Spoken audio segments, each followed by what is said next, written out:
Kuyintokozo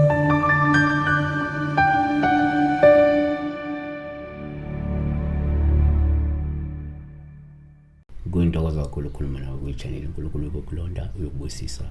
Okubalulekile okufanele sicela kwena ukusubscribe kulike nokuba imember ye-channel nokunikela kwi-channel sensake indlela ongayisebenzisa ukunikela khona ke akho number ongayisebenzisa inamba isenze ku9 5 ntambama iba umlandeli ukuze usenzele inamba. Uma ungeyena umlandeli incela uyikhuze ongayisebenzisa inamba iyekela. Sibheka la iphupho njengenjwayelo ela Lil Wayne 0101 uthi ngicela ukungisiza phasa wena inkinga uphuphekela usisi wami ongasekho edakiwe ngabe kushona. Baningi abantu abaphupha abantu esibandlule emhlabeni bedakiwe. Baningi abanawo lembuzo le umunye uphupha ubaba wakhe udadewabo mama wakhe ugogo wakhe etc. Kodwa lo muntu lo enjani edakiwe. Nake singakusho we might not mhlawumbe siphendule indlela osukulindele ngayo noma ezokuculisa. Makunjalo bale bantu bachaza amaphupho ungahamba ubalandele uphinde uthole nakhona ulwazi. Esingakusho lokho ukuthi uma uphupha umuntu ongasekho number 1 kuwuphawu lobume edakiwe ngoba lokho kusho ukuthi kungenzeka umoya walowo muntu awuphumule kahle noma awulele ngokuthula kwelamathongo.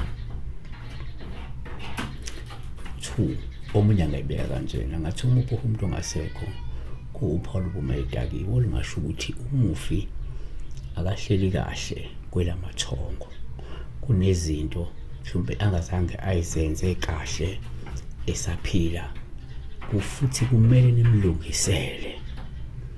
Ukuthi ngenzeke lo muntu ngesikhathi esaphila kunezinto angazange ezenze kahle okwenza ukuthi ke uma sefika kwelamathongo akasahlali kahle. Nina sekumele nisukumele nimlungisele. 3 omunye angayibheka kanje athi uma uphupha umuntu ongasekho kuwuphawu lobume edakiwe ungasho ukuthi kunezinto okudingeka nimlungisele zona ukuze amukeleke kahle kwelamathongo azinze yabo.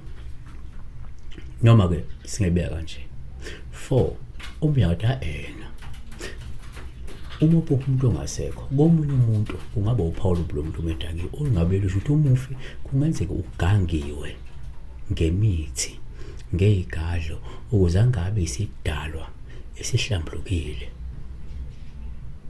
Ukuthi kumele nisukume nilungise noma nimlungisele ukuze ekwazi ukuthi ebuya ebesidalwa esihlambulukile nesikwazi ukuthi simbheke njoba edakiwe ukuthi akakwazi ukwenza imisebenzi emihle yesidalwa njengesidalwa enibheke eletha ubunhlanhla aletha uzinzo aletha impumelelo kini njengomndeni. Yabona sukumanike nilungise. Siyabonga besibheka la umuntu ongasekho uma edakiwe ukuthi yiloko esingakusho. uNkulunkulu ulonda uNkulunkulu ubusisa. When you